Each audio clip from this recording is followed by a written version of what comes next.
Hey guys, I hope you guys enjoyed the snow, but unfortunately it made it so that we're really going to be trying to cover a lot of material in one day, so I thought I'd do this video for you guys of the information that I would have covered Monday if we hadn't missed class. So this happens to be one of my very favorite modules, and I'm really sorry that we're not going to be able to spend as much time as I normally do. But this is all about, it's part 3 of our forces in creation, and this one is dealing more with the strong nuclear force. So we get into some chemistry for this module. So I want to start off by talking a little bit about the structure of the atom. We have gone over this a couple of times, so I want to make sure that everybody is on board and understands the different subatomic particles of an atom. And here on the screen I have a picture of a carbon atom. We're going to talk specifically about why it's arranged the way it is here and what this all means.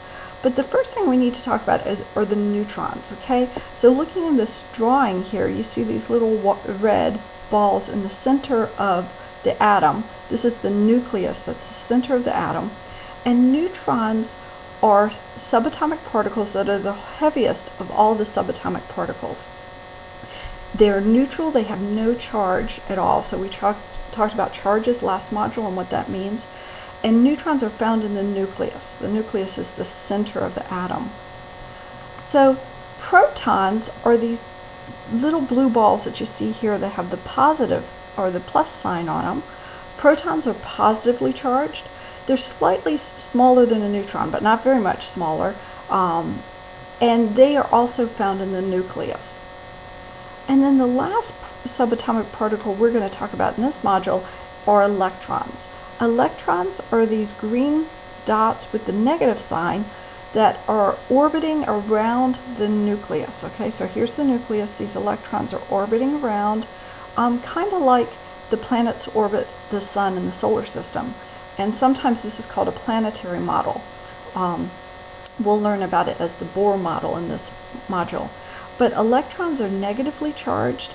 They're the smallest of all the subatomic particles, and they're much, much smaller than protons and neutrons. And they orbit around the nucleus. These are the electrons. We talked about electrons, how they orbit. They're very easy to rip off, and that's what causes an atom to become charged. If you take away some of these electrons, now you have more protons than electrons, you become positively charged, or sometimes it can pick up more electrons, and if you pick up more electrons, then you become negatively charged. You can mess around with the number of electrons, but you can't mess around with the number of protons. Okay, the reason being, and this next slide shows you the periodic table of elements.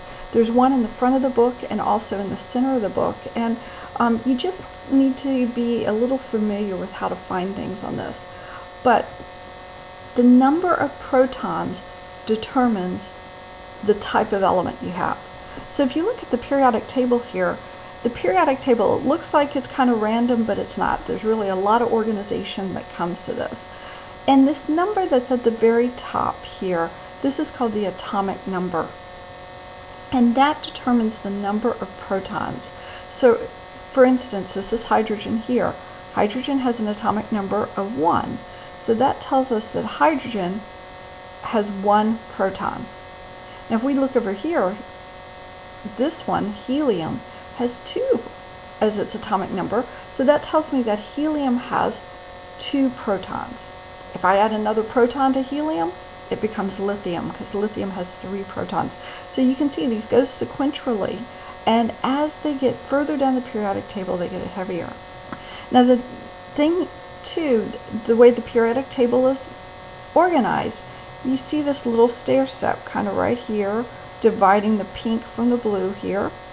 This divides what in chemistry we call metals or from nonmetals. Things on this side of the periodic table tend to want to take on positive charges. Things from this side of the periodic table tend to want to take on negative. But these are metals over here and nonmetals on this side. The other thing is that each of these columns are arranged in a way that all of these guys, hydrogen, lithium, sodium, potassium, all of these guys are in a family. And so you can kind of make predictions that if there's a certain way that hydrogen behaves, then lithium might behave similarly. But just like your family, where you're not identical to your brother or sister, these guys aren't identical. So just because they're in the same column, you can make some predictions about them, but doesn't mean that they are exactly the same. Okay? So just want you to get familiar. You don't have to memorize any of the elements, but you'll notice that each of the elements on the periodic table has a symbol. Okay, so hydrogen has an H over here, helium has an He, boron has a B, carbon has a C, and most elements or symbol is the first letter of their name. Okay, so oxygen is an O because it starts with an O. But sometimes you get things like sodium, which is Na, and so it doesn't follow the rules. Or you get iron as Fe, and that stands for ferrous. So it can go up by different names. Usually it's Latin names. Traditionally, the abbreviations are always a capital letter, and then if there's more than one, then the first one is capitalized and the second one is lowercase. Okay? So like I said, you don't have to remember them, but as we get going and using these a little bit more, you'll remember some of the major ones like oxygen and nitrogen. So I want to look a little bit more in detail, okay? So, and this might look a little bit different from the one in your book, but if you look on the periodic table, I want you to find oxygen on your periodic table. And I want to talk about what these numbers on the periodic table means. Okay, so the first thing you notice is we've got O in the center there, and that's your symbol, okay, and that tells you that we're talking about oxygen here. The number at the top is the atomic number, and the number at the bottom is the atomic mass. So each square indicates an element, and an element is nothing but a collection of atoms that all have the same number of protons. So anytime you have an atom that has 8 protons, you know that's going to be oxygen because oxygen's atomic number is 8. So the atomic number tells you the number of protons in an atom. Now the mass number on the bottom here, you see this is 15.999. I think yours in your book might be 16.0. Different periodic tables are going to show different mass numbers depending on the precision or how far out, how many figures it goes out. So don't get hung up about the numbers, because we need to talk about specific masses, because the mass number is the sum of the numbers of neutrons and protons in the nucleus of the atom. Well, you notice we have a decimal here. You can never have a half of a neutron or half of a proton, so the atomic mass for an atom is always going to be a whole number. But on the periodic table, these masses are shown as decimals because we have something that's called isotopes. Isotopes are atoms with the same number of protons but can have different numbers of neutrons. So for instance, oxygen here, we can have oxygens that all have a mass number of 8 or an atomic number of 8, meaning that anything that has an atomic number of 8 is going to be oxygen. But some oxygens have a mass of 16, some have a mass of 14, some have a mass of 15, and the average of all of those ends up to being 15.999 because each one is an isotope, okay? There's no normal version of oxygen. They're all normal, but they can have different numbers of neutrons, okay? So when we talk about atoms, we really need to specify which specific isotope or which type of oxygen are we talking about. So I want you guys to look on your periodic table, and I want you to figure out what element has 12 protons. Okay, so to figure that out, look on your periodic table, look for the number 12 as the atomic number, and you should find magnesium, which is abbreviated by Mg. Okay, so let's try another one. What element has 18 protons? Okay, so look on your periodic table and find the number 18 on your periodic table, and you should see that that's argon, or Ar, okay? So now that you know how to locate an element, we need to figure out, how do you find the number of neutrons and protons in an element? So how many protons, neutrons, and electrons does sodium-24 have? And you notice this, I had to designate. Sodium-24 tells you that I'm talking about the sodium that has the atomic mass of 24. I can't just say sodium because there's many different isotopes or many different types of sodium. So I'm talking about sodium-24. It has the atomic mass of 24. So let's start with protons. Look at your periodic table and find sodium, which has the abbreviation of Na on your periodic table. And when you do that, you find that the atomic number is 11. Okay, so atomic number equals the number of protons. So because sodium is number 11 on your periodic table, that tells you that sodium has 11 protons. Okay, so now that we have protons, what about these electrons? Well, electrons are going, for an element that's in its ground state, which means it has no charge, there's going to be an equal number of electrons and protons, because electrons are negatively charged and protons are positively charged, so they have to be equal to have no charge. So if we have 11 protons for sodium, we have to have 11 electrons. Okay? Now neutrons. To find the neutrons, remember the atomic mass, or the number at the bottom there, is equal to the number of protons plus the number of neutrons. Well, we're looking for specifically sodium-24, which has an atomic mass of 24.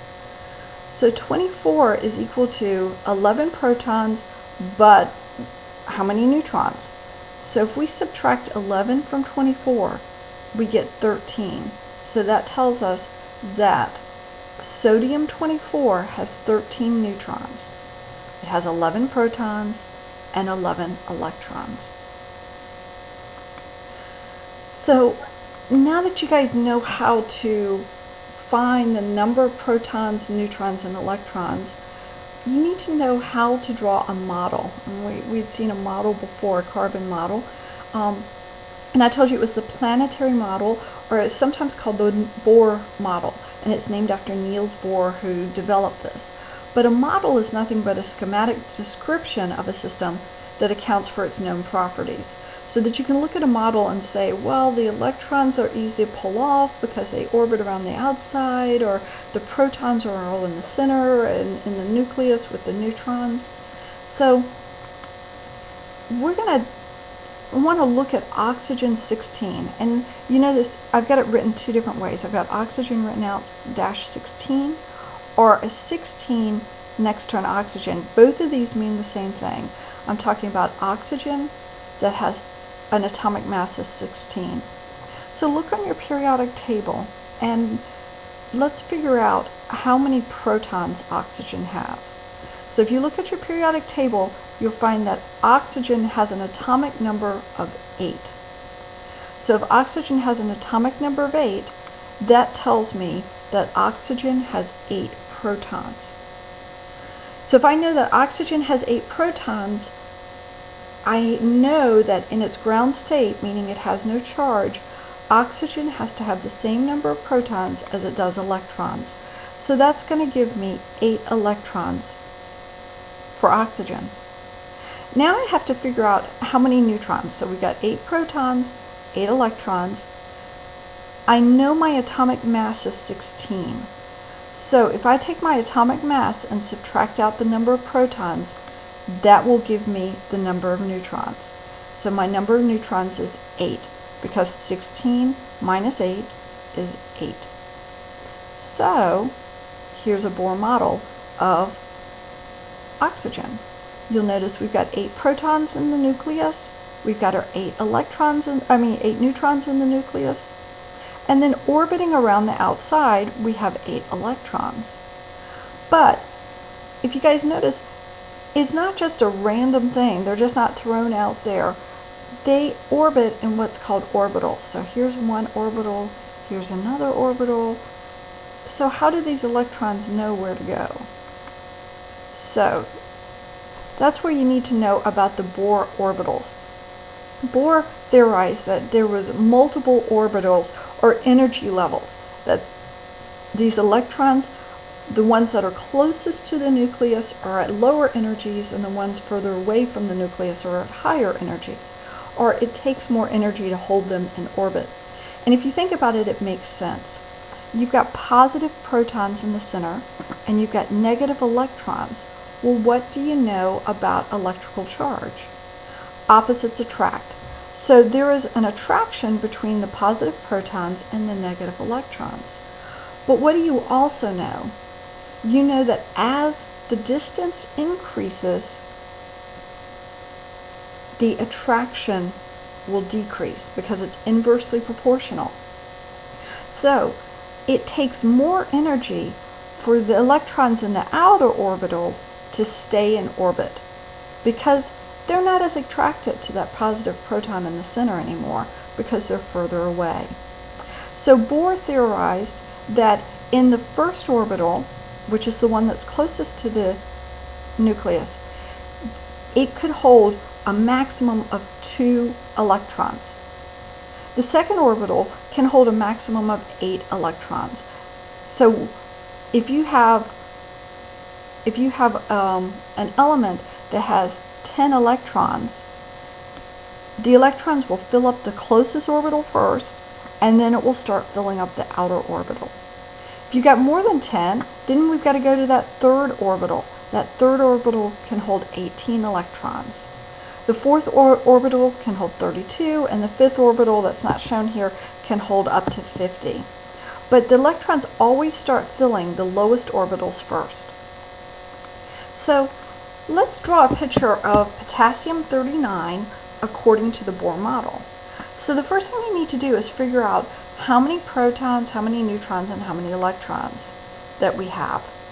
So because our atomic number is 19, what does that tell us about the element?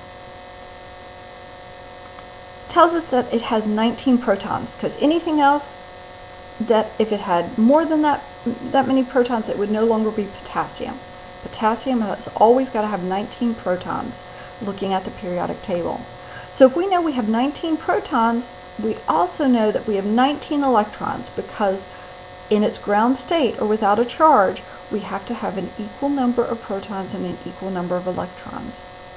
So once we figure out that, we can take our atomic mass, which is 39, subtract the number of protons, which is 19, and we're left with 20, which tells us the number of neutrons. Okay, so to draw a Bohr model, I'm going to start with my nucleus. So what goes in the nucleus? Protons and neutrons. So in my nucleus, I've got 19 protons and 20 neutrons. When you guys draw these for your test or you're on your own, it's okay if you want to just write it out like this. If you want to draw little dots or little P's or N's, make sure that I can differentiate between what's a proton and what's a neutron. If you're using colored pencils or something, I need some type of legend so that I know which dot is which. I find it just easier to write it out, but it's up to you guys. I'm okay either way. So now that I know my protons and neutrons, I've got 19 electrons I have to deal with. Well, in the first orbital here, I can have a maximum of 2 electrons. Okay, but now I've still got 17 electrons left to deal with. Okay, so in my next orbital, I can have a maximum of 8 electrons. So that gives me 10. I've used up 10 electrons. So I've got 9 electrons left. So in my third orbital, that's where my 9 electrons can go. Okay, even though that orbital can handle more electrons, I've only got 9 left. Okay, so that's why you only have 9 there. Okay, so there is room for more electrons, but this particular element, potassium, only has 19 total. Okay, so these numbers need to equal 19. So once again, when you draw it, you can either write it out like this, or if you put the electrons in, you want to spread the electrons out. And why would that be? Well, if you think about it, electrons are all negatively charged, right? So they wouldn't bunch up really. So these electrons, you'd have an electron here, an electron here. They'd try to get as far apart as possible because they all have a negative charge. Okay, so go ahead and keep following your syllabus for the rest of this week. And I just wanted to give this information to you guys so that when we come in on Monday, we can start the section on radioactivity. So I've got some fun things to planned. We're going to mess around with Geiger counters. I've got some small radioactive samples you guys are going to test, and then we're also going to figure out the half-life of an M&M with radioactive decay. So you guys have a great week, and I'll see you guys on Monday.